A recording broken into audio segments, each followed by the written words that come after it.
আসসালামু আলাইকুম দর্শক, আমার দেশ মর্নিং নিউজে আপনাদের সবাইকে স্বাগতম।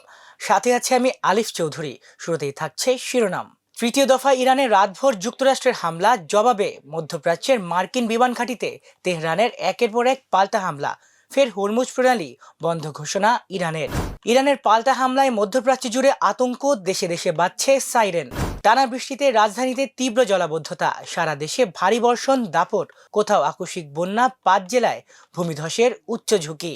সাবেক স্পিকার ব্যারিস্টার জমির উদ্দিন সরকার আর নেই। অ্যালিস্টার আলভারেজের জাদুতে সেমিফাইনালে আর্জেন্টিনা, বেলিংহামে জোড়া গোলে সেমিতে ইংল্যান্ড, নিষ্প্রভ হালান্ডের বিদায়। দর্শক, এই ছিল শিরোনাম, এবার বিস্তারিত। ইরানে আবারও রাতভর হামলা চালিয়েছে যুক্তরাষ্ট্র। হরমুজ প্রণালীতে একটি কন্টেইনার জাহাজে ইরানের ইসলামিক রেভলিউশনারি গার্ড কোর আইআরজিসির হামলার পর যুক্তরাষ্ট্র এই অভিযান চালায়। রোববার বার্তা সংস্থা রয়টার্সের এক প্রতিবেদনে এ তথ্য জানানো হয়েছে। গত কয়েকদিন ধরে যুক্তরাষ্ট্র ও ইরানের মধ্যে পাল্টাপাল্টি হামলার জেরে মার্কিন প্রেসিডেন্ট ডোনাল্ড ট্রাম্প যুদ্ধবিরতি বাতিলের ঘোষণা দিয়েছেন। তবে তিনি জানিয়েছেন আলোচনার পথ এখনো খোলা রয়েছে। ইরান জানিয়েছে অননুমোদিত পথে চলাচলকারী একটি জাহাজের উদ্দেশ্যে সতর্কতামূলক গুলি ছোড়ার পর গুরুত্বপূর্ণ হরমুজ প্রণালী বন্ধ করে দেওয়া হয়েছে। একই সঙ্গে এই ঘটনার কঠোর জবাব দেওয়া হবে বলে হুঁশিয়ারি দিয়েছে দেশটি। মার্কিন সেন্ট্রাল কমান্ড জানিয়েছে হামলার শিকার জাহাজটি সাইপ্রাসের পতাকাবাহী কন্টেইনার জাহাজ MD-GFS গ্যালাক্সি। হামলায় জাহাজটির ইঞ্জিন রুম মারাত্মকভাবে ক্ষতিগ্রস্ত হয়েছে এবং একজন বেসামরিক নাগরিক নিখোঁজ রয়েছেন। যুক্তরাষ্ট্র ও ইরানের সংঘাত উপসাগরীয় অঞ্চলকে অস্থিতিশীল করে তুলেছে। অন্যদিকে হরমুজ প্রণালীতে ইরানের কার্যকর অবরোধের কারণে জ্বালানির দাম আকাশচুম্বী হয়েছে। এতে বিশ্বব্যাপী মূল্যস্ফীতির চাপ বেড়েছে। নভেম্বরের আগাম নির্বাচনের আগে এই পরিস্থিতি মার্কিন প্রেসিডেন্ট ডোনাল্ড ট্রাম্পের জন্য সংবেদনশীল হয়ে উঠেছে। ইরান বলেছে বেশ কয়েকটি জাহাজ একটি অননুমোদিত পথে নৌপথ অতিক্রমের চেষ্টা করেছিল। তাদের গতিপথ পরিবর্তনের জন্য বার্তা দেওয়া হলেও তারা তা উপেক্ষা করেছে। আইআরজিসি জানিয়েছে অঞ্চলে মার্কিন হস্তক্ষেপ শেষ না হওয়া পর্যন্ত হরমুজ প্রণালী বন্ধ থাকবে। মার্কিন সেন্ট্রাল কমান্ড জানিয়েছে আইআরজিসির বিবৃতির প্রায় ১ ঘন্টা পর শনিবার স্থানীয় সময় সন্ধ্যা ৭টা ১৫ তারা হামলা শুরু করে। ইরান তাদের বিবৃতিতে বলেছিল কন্টেইনার জাহাজে হামলার জেরে যুক্তরাষ্ট্র কোনো পদক্ষেপ নিলে মধ্যপ্রাচ্যে শত্রুদের নতুন ঘাঁটি লক্ষ্যবস্তু করা হবে। এদিকে যুক্তরাষ্ট্রের এই আগ্রাসনের জবাবে মধ্যপ্রাচ্যে অবস্থিত মার্কিন বিমান ঘাঁটিগুলোতে একের পর এক হামলা চালিয়েছে ইরান। দেশটি জানিয়েছে জর্ডানের প্রিন্স হাসান বিমান ঘাঁটি ও কাতারের আল উদেইদ বিমান ঘাঁটিকে লক্ষ্য করে হামলা চালানো হয়েছে। দেশটির ইসলামী বিপ্লবী গার্ড বাহিনী আইআরজিসি এই হামলার দাবি করেছে। রোববার কাতার ভিত্তিক সংবাদ মাধ্যম আল জাজিরার এক প্রতিবেদনে এ তথ্য জানানো হয়েছে। আইআরজিসি জানিয়েছে জর্ডানের প্রিন্স হাসান বিমান ঘাঁটিতে অবস্থিত মার্কিন সামরিক স্থাপনাকে লক্ষ্য করে একাধিক ব্যালিস্টিক ক্ষেপণাস্ত্র নিক্ষেপ করা হয়েছে। রাষ্ট্রীয় সংবাদ মাধ্যম IRIB-তে প্রচারিত এক বিবৃতিতে বলা হয়েছে ইরানের মহাকাশ বাহিনী ঘাঁটিটির একটি কমান্ড অ্যান্ড কন্ট্রোল সেন্টার এবং MQ-9 ড্রোন রাখার হ্যাঙ্গারগুলো ধ্বংস করে দিয়েছে।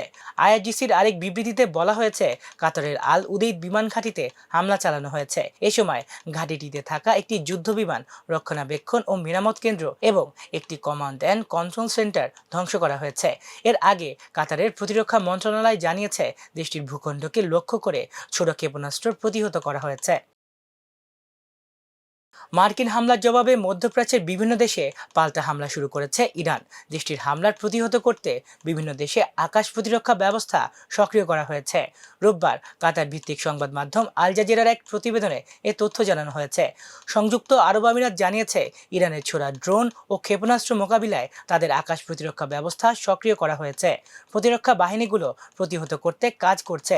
দেশটির প্রতিরক্ষা মন্ত্রণালয় জানিয়েছে দেশ জুড়ে শোনা বিস্ফোরণের শব্দগুলো তাদের আকাশ প্রতিরক্ষা ব্যবস্থার মাধ্যমে ক্ষেপণাস্ত্র ও ড্রোন প্রতিহত করার সময় সৃষ্টি হয়েছে। কাতারের স্বরাষ্ট্র মন্ত্রণালয় জানিয়েছে দেশটিতে নিরাপত্তাজনিত কারণে সর্বোচ্চ সতর্কতা জারি করা হয়েছে। পাশাপাশি বাসিন্দাদের নিজ নিজ বাড়িতে অথবা নিরাপদ স্থানে অবস্থান করার আহ্বান জানানো হয়েছে। প্রতিবেদনে বলা হয়েছে মন্ত্রণালয় জনগণকে নিরাপত্তা নির্দেশনা মেনে চলতে এবং অপ্রয়োজনে বাইরে বের না হওয়ার আহ্বান জানিয়েছে। এদিকে বাহরাইনের স্বরাষ্ট্র মন্ত্রণালয়ও বিমান হামলার সতর্কতা সংকেত চালু করেছে। দেশটির নাগরিক ও বাসিন্দাদের শান্ত থাকার পাশাপাশি নিকটস্থ নিরাপদ স্থানে আশ্রয় নেওয়ার আহ্বান জানানো হয়েছে। টানা বৃষ্টিতে রাজধানী সহ দেশের বিভিন্ন স্থানে জনজীবন বিপর্যস্ত হয়ে পড়েছে। গত ২৪ ঘন্টায় ঢাকায় ৯৭ মিলিমিটার বৃষ্টিপাতের পর রোববার সকালেও থামেনি বৃষ্টি। এতে অফিসগামী মানুষ, শিক্ষার্থী ও সাধারণ যাত্রীদের দুর্ভোগ চরমে পৌঁছেছে। রাজধানীর মিরপুর, ইসিবি চত্বর, পল্লবী, আগারগাঁও ও শাহবাগ সহ বিভিন্ন এলাকায় বাসের জন্য দীর্ঘক্ষণ অপেক্ষা, অতিরিক্ত ভিড় এবং তীব্র যানজটে নাকাল হতে হয়েছে নগরবাসীকে। অনেক সড়কে জলাবদ্ধতার কারণেও যান চলাচল ধীরগতির হয়ে পড়ে। এদিকে বাংলাদেশ আবহাওয়া অধিদপ্তর জানিয়েছে, আজও দেশের অধিকাংশ এলাকায় দমকা হাওয়া সহ বৃষ্টি ও বজ্রবৃষ্টির সম্ভাবনা রয়েছে। ঢাকা, চট্টগ্রাম, সিলেট, রাজশাহী, রংপুর, খুলনা, বরিশাল ও ময়মনসিংহ বিভাগের অনেক এলাকায় মাঝারি থেকে ভারী এবং কোথাও কোথাও অতি ভারী বর্ষণ হতে পারে। ভারী বৃষ্টির কারণে কক্সবাজার, চট্টগ্রাম, বান্দরবান, রাঙামাটি ও খাগড়াছড়িতে ভূমিধসের উচ্চ ঝুঁকির সতর্কতা বহাল রয়েছে। পাশাপাশি রাজশাহী, ঢাকা, খুলনা, বরিশাল, চট্টগ্রাম সহ 13 অঞ্চলের উপর দিয়ে ঘন্টায় 45 থেকে 60 কিলোমিটার বেগে দমকা হাওয়া বয়ে যেতে পারে বলে সংশ্লিষ্ট নদী বন্দরগুলোকে 1 নম্বর সতর্ক সংকেত দেখাতে বলা হয়েছে। সাবেক স্পিকার ও বিএনপির স্থায়ী কমিটির সদস্য ব্যারিস্টার জমিরুদ্দিন সরকার ইন্তেকাল করেছেন। ইন্না লিল্লাহি ওয়া ইন্না ইলাইহি রাজিউন। রোববার ভোর 4:19 তিনি শেষ নিঃশ্বাস ত্যাগ করেন। বিএনপি নেতা ব্যারিস্টার নাসিরউদ্দিন অসীম বিষয়টি নিশ্চিত করেছেন। বার্ধক্যজনিত অসুস্থতার কারণে রাজধানীর শ্যামলীর বাংলাদেশ স্পেশালাইজড হাসপাতালে চিকিৎসাধীন ছিলেন তিনি। ব্যারিস্টার মোহাম্মদ জমিরুদ্দিন সরকার বাংলাদেশের একজন প্রখ্যাত আইনজীবী, রাজনীতিবিদ ও সাবেক স্পিকার। তিনি 2001 থেকে 2009 পর্যন্ত অষ্টম জাতীয় সংসদের স্পিকার হিসেবে দায়িত্ব পালন করেন। 2002 সালে রাষ্ট্রপতি অধ্যাপক AQM বদরুদ্দোজা চৌধুরীর পদত্যাগের পর নতুন রাষ্ট্রপতি নির্বাচিত না হওয়া পর্যন্ত তিনি বাংলাদেশের ভারপ্রাপ্ত রাষ্ট্রপতির দায়িত্ব পালন করেন। তিনি বাংলাদেশ জাতীয়তাবাদী দল বিএনপির প্রতিষ্ঠা লগ্নের অন্যতম নেতা এবং দীর্ঘদিন দলের স্থায়ী কমিটির সদস্য হিসেবে দায়িত্ব পালন করেছিলেন। আর্জেন্টিনা আবারও প্রমাণ করলো তারা শুধু লিওনেল মেসির দল নয়। নির্ধারিত 90 মিনিটে 1-1 সমতায় আটকে থাকার পর অতিরিক্ত সময় হুলিয়ান আলভারেজ ও লাউতারো মার্টিনেজের গোলে সুইজারল্যান্ডকে 3-1 ব্যবধানে হারিয়ে বিশ্বকাপের সেমিফাইনালে উঠেছে বর্তমান চ্যাম্পিয়নরা। ক্যানসাস সিটিতে ম্যাচের 10 মিনিটেই মেসির কর্নার থেকে হেডে গোল করে আর্জেন্টিনাকে এগিয়ে দেন অ্যালেক্সিস ম্যাকঅ্যালিস্টার। তবে 67 মিনিটে ড্যান এন্ডোয়ের গোলে সমতায় ফেরে সুইজারল্যান্ড। 5 মিনিট পর ব্রিল ইমবোলো দ্বিতীয় হলুদ কার্ড দেখে মাঠ ছাড়লে 10 জনের দলে পরিণত হয় সুইসরা। তবুও নির্ধারিত সময় জয়ের গোল পায়নি আর্জেন্টিনা।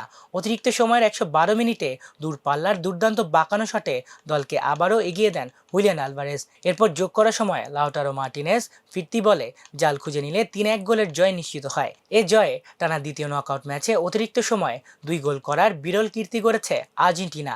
তবে জয় পেলেও স্কালোনির দলের পারফরম্যান্স নিয়ে প্রশ্ন রয়েই গেছে। নির্ধারিত 90 মিনিটে তাদের লক্ষ্যে ছিল মাত্র 2টি শট, বিপরীতে সুইজারল্যান্ডের ছিল 5টি। সেমিফাইনালে আর্জেন্টিনার প্রতিপক্ষ ইংল্যান্ড। ম্যাচ জুড়ে আলোচিত আর্লিং হালান্ড ছিলেন একেবারেই নিষ্প্রভ। শুধু গোল করতে ব্যর্থই নন, তার করা একটি ফাউলের কারণে নরওয়ের সম্ভাব্য দ্বিতীয় গোলও বাতিল হয়। প্রথমার্ধে বলের দখলে এগিয়ে থাকলেও 36তম মিনিটে আন্দ্রেয়াস শেলদিরুপের গোলে পিছিয়ে পড়ে ইংল্যান্ড। তবে বিরতির যোগ করার সময় কয়েকজন ডিফেন্ডারকে কাটিয়ে গোলরক্ষকের পায়ে নিচ দিয়ে দুর্দান্ত ফিনিশিংয়ে সমতায় ফেরান বেলিংহাম। দ্বিতীয়ার্ধে নরওয়ে আবারও এগিয়ে যাওয়ার সুযোগ পেয়েছিল। 56তম মিনিটে টরবিয়ান হেগেম ফিরতি শটে জাল কাঁপালেও ভিআর রিভিউতে দেখা যায় কর্নারের সময় ইলিয়ট অ্যান্ডারসনকে ধাক্কা দিয়ে ফাউল করেছিলেন হালান্ড। ফলে গোলটি বাতিল করে দেন রেফারি। নির্ধারিত 90 মিনিটে 1-1 সমতায় শেষ হওয়া ম্যাচ গড়ায় অতিরিক্ত সময়। 93তম মিনিটে মর্গান রজার্সের শট নরওয়ের গোলরক্ষক নিলান্ডের হাত ফসকে বেরিয়ে গেলে ফিরতি বলে সহজেই জালে পাঠিয়ে নিজের দ্বিতীয় ও দলের জয়সূচক গোলটি করেন জুড বেলিংহাম। শেষ দিকে নরওয়ে চেষ্টা করলেও আর সমতায় ফেরাতে পারেনি। এই জয় ইংল্যান্ড বিশ্বকাপের সেমিফাইনালে উঠেছে। আর 7 গোল করেও কোয়ার্টার ফাইনাল থেকেই শেষ হলো হালান্ডের বিশ্বকাপ অভিযান। দর্শক, এই ছিল আমার দেশ মর্নিং নিউজে। সাথে থাকার জন্য ধন্যবাদ। আল্লাহ হাফেজ।